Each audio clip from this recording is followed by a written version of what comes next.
welcome to Our Energy Matters with Anthony Manna and Dena Marie. Aloha. Aloha to you too. Here we are. Our Energy Matters, episode number 98. What the heck does that mean? It means we've been meeting for 98 times to talk about our journey, our life's journey.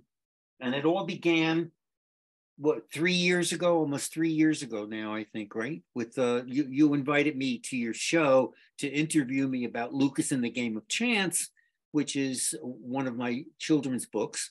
And you said such nice things about that book. I often go back and I remember that about looking at the spiral, you know, of the snake on the cover and just illuminated in ways that I wish you had written a review, because some people just, you know, said, oh, it's a nice little fantasy. And I said, no, it's not a nice little fantasy. It's a story about somebody who survives. Yeah. You know, it's how you find yourself back home. Yeah, right. And so there we were, you know, and then I found out that you wrote a book called Our Energy Matters, and I'll introduce it in just a little bit. But, oh, look at those crystals. I mean, don't they look edible? And if you look into them, you'll see a tree on the black one at the bottom. You see that tree? That's me taking a picture under a tree in my backyard. Oh, yes. I never saw that before. Oh my gosh. You're a spiritualist. This is something like that. No, I love that. That's wonderful. Because I mean, how appropriate that is, because I mean, these crystals that I knew nothing about at the beginning have become little metaphors and little cameras, you know, and little insights and little microphones that reach into people's lives. You know, we should write that down. We videoed it. But anyway, this is episode 98. I titled it. Oh, I begin by saying hello, bonjour, buongiorno, yassas, merhaba, dobrý den. Hello to our viewers and watchers and listeners, whoever you are. Title, Walking a Healing Pathway. That to me has become a major metaphor for what I find in your book. Okay, and so folks, when I say that I find in her book, I come back with a piece of writing each time. So this is the 98th piece that I've written. And I say here, in our episodes of Our Energy Matters, we explore the practices and poetics of physical, mental, and spiritual self-care revealed through Dena Marie's intuitive soul search discoveries and regenerative prescriptions for living a blessed life, a life anointed by well-being, self-love, healthful connections with others, an enlightened and balanced body, mind, spirit. I should probably add soul, energy. Today I start off by saying, hear ye, hear ye. Who out there is in need of having their heart, soul, mind, or shattered spirits lifted, burnished, and enlightened? Who out there is being tugged by an irritable temperament or stifling memory toward the familiar pull of self-denigration and rankle thoughts of unworthiness? God, I can relate to that so personally. Is anyone out there voyaging along the path of wakefulness as though preparing for a life burdened by hopelessness, low self-esteem, rank alienation, or self-estrangement? My God, it's so depressing, Anthony. Hey now, if any of these maladies of the spirit gnaw at you, then let it be known. And this is where the spirit comes in, and it's not all depressive, because I say that I am here to entice you into a realm. No. And I put that in there. It's not a realm. It's a refuge glorified by a sacrament sanctioning a life fully and richly mindful of your uniqueness and the nourishing soul light within you. I love that. A refuge where you, a healer of spirit, mind, soul, body, awakens you to the radiance of your inner beauty, acknowledging the beauty in you and recognize the beauty in others every moment of your life well spent. Ooh, so folks, join Dena Marie and me at this very moment as we wander through her enlightened and enlightening refuge of her book, where in her role as a celestial wanderer. And when I wrote that the other day, I just thought of you as going, you know, I mean, really, when you think about it, and I mean, I know that sounds really weird, but that's what the image that came to my mind is, that you're up there somewhere, you know, floating around, finding new material. So she blesses her followers, her clients, her seekers with enlightening principles, healing prescriptions, and remedies for broken selves, heartfelt instruction gained by creative experiment and practice, and deeply emotive testimonials. A book compassionately anointed with 3 stirring, let's say stimulating titles. First, she entices with Our Energy Matters. Energy, I asked. Which one? Where? Who? Which one? What is she talking about? I said early on. Next comes The Art of Crystal Reading. A crystal reader. I mean, you gotta stop a minute and wonder, is Dena Marie an alchemist? Yeah.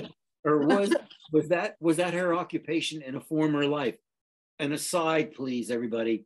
Let me tell you, she ardently and vividly draws on her past experiences and past lives.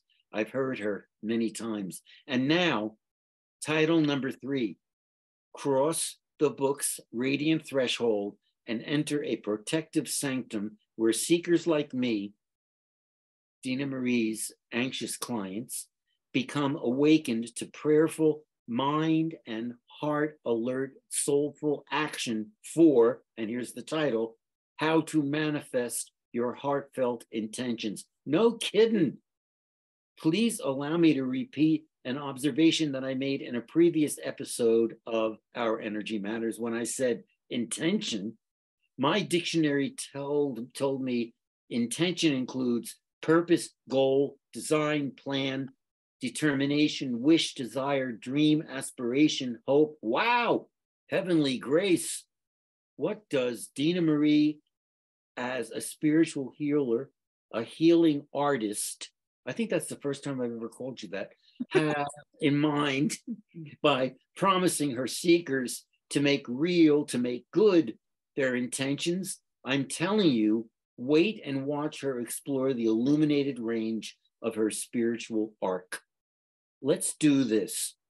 With Dena Marie as our guide, let's explore her gifts of healing, self-acceptance, and self-wonder through her crystal choice, tarot reach, chakra reveal, and earthbound truth-telling.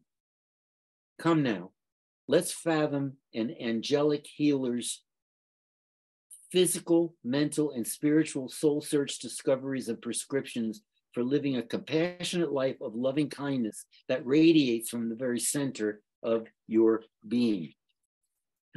Page number 3, I thought I lost it. Folks, I've developed the I Say You Tell show, where I join Dena Marie to explore her book's precepts, doctrines, and truth-tellings, established and hosted by me, Anthony L. Manna, aka Professor Grandpa Tonio, the book guy and the writing guy. The I Say You Tell show features one daring participant and expert, and her name is Dena Marie. Aha! I Say You Tell.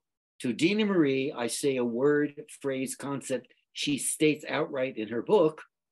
She then offers me a statement or an account that makes the word, phrase, or concept clear. Ready, set, kettle drum, go. Calling Dena Marie, celestial alchemist, angelic wanderer, come forth and illuminate our listeners and viewers curious about your passionate belief in drinking from the wellspring of the energy of open-heartedness, touched by joyful mind, to ride the rising tide of enlightened soul search. Chakras, here we come. But first, Dena Marie, I was going to start working with chakras in our show today. So first of all, what is a chakra? It's chakra, but it's chakra. Chakra. What is a chakra? Chakra talk. So I say chakra, but it doesn't matter. It's my life. I can do what I want.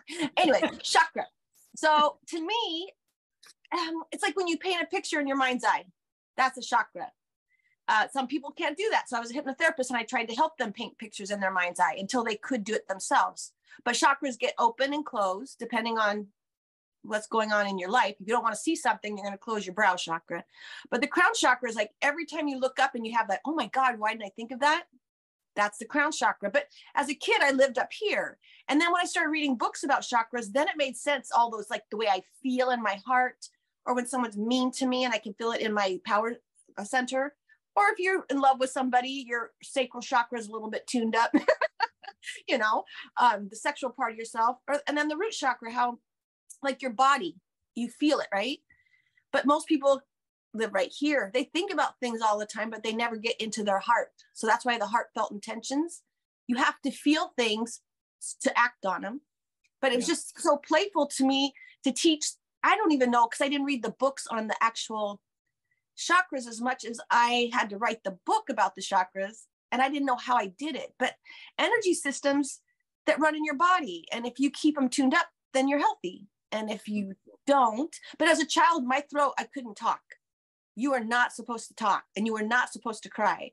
And so, like I told you in the past, my dis-ease of the mind-body connection, I had asthma, sore throats, horrible, horrible things for my whole life until, again, I left my family home and created my own home. And then my throats got better until I had a bad marriage. And then I got rid of that. And I haven't had a strep throat for a long time.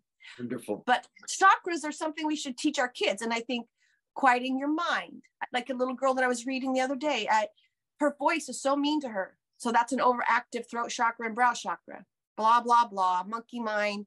But you're talking trash to yourself. And so why don't we get taught to not do that? That's a chakra. It almost becomes its own mantra. So I say to you, what about, from your book, I pick up a healthy root chakra. Healthy root. That's when you take care of your body. You sleep when you're tired.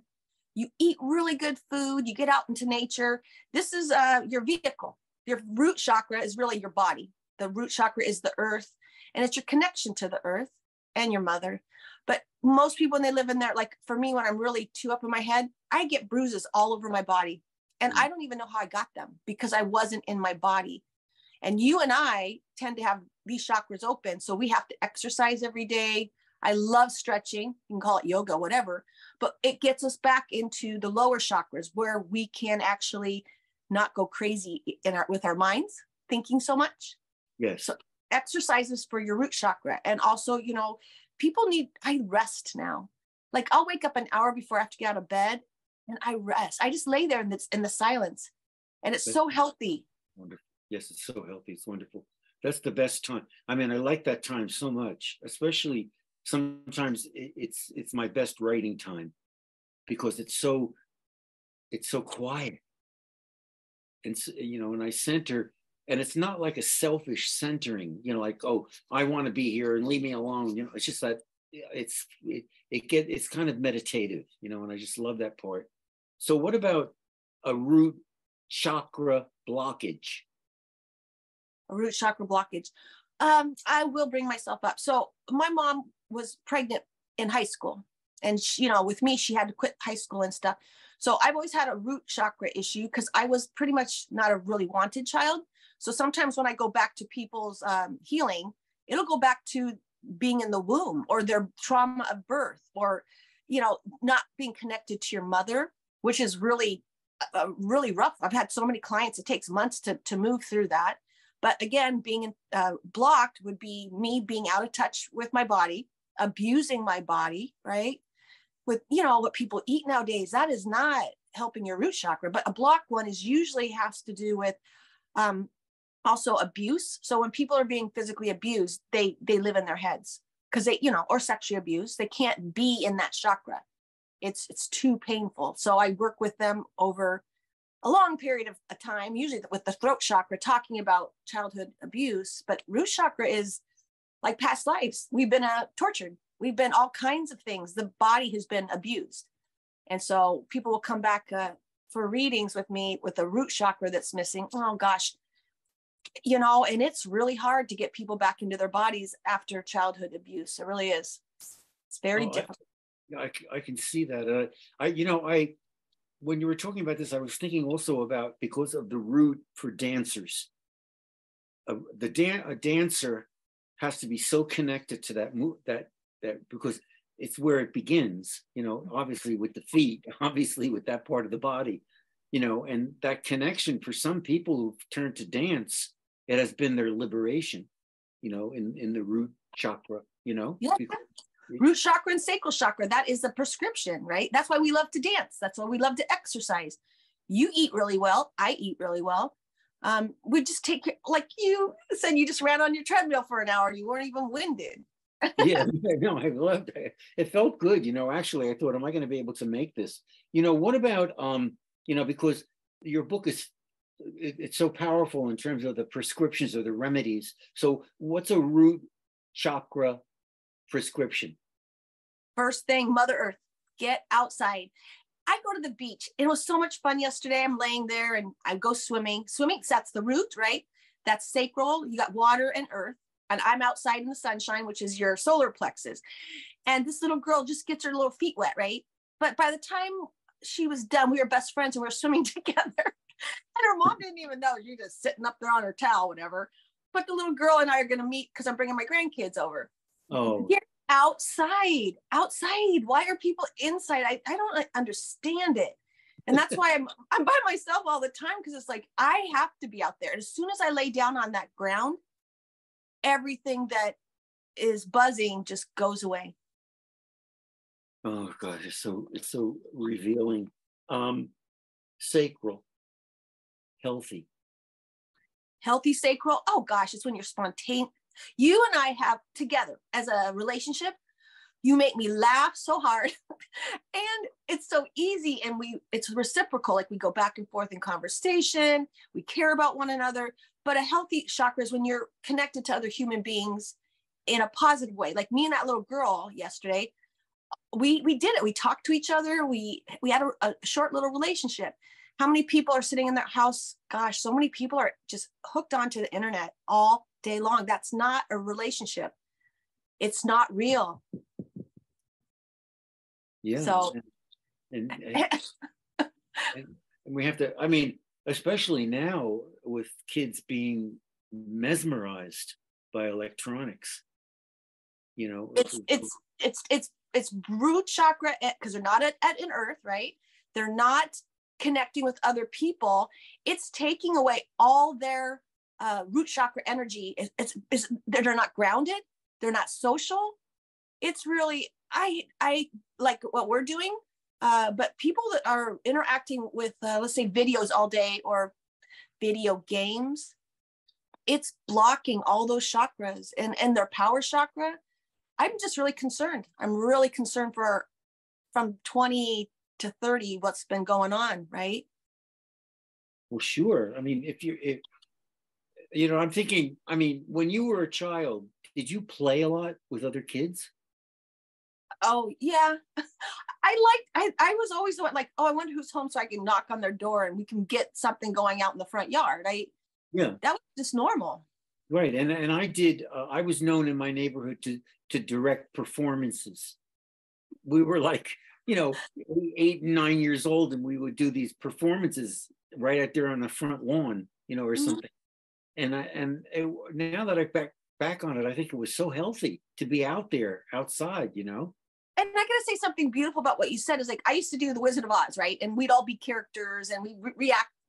But in your mind's eye, you could see the yellow brick road. It wasn't there, but in pretend, right? You were actually pretending that he was the lion or the scarecrow or whatever. And you were acting, I guess we were acting, But that right there is a perfect prescription, is taking your kids. I can't wait to have my grandkids. They have so much fun. We do music, we play cards, we swim, we build forts. One's 13. And it's, I don't not let them. They're too busy doing fun things and interacting and going places like the farmer's market. We really got to get our kids away from the computers. It's stealing their minds. It's blocking their, you know, right. And also the other thing about this is that it's registering in my brain imagination, you know, and because the kind of playfulness when you say you can really see the yellow brick road, I mean, that's it. That's that brow chakra. And we're using it and being creative with our throat chakra. And we're having fun. And it's real fun. And we were talking before this on our phone call about experiences. You come here to experience physically. You're bringing heaven to earth, but you're intangibles to the tangibles. But physical work on your relationships or eating food and cooking and all those things. But if you're watching television, gosh, I can't say more than 2 hours a day, it's too much. And some people are doing it all day. Please, or they just leave it on as a kind of neighbor in your living room or something. And those commercials. It's all free. I watch dogs and they keep 2 televisions on for 24 hours for the dog. Oh gosh, the poor dog. The dog's gonna need therapy. Yep.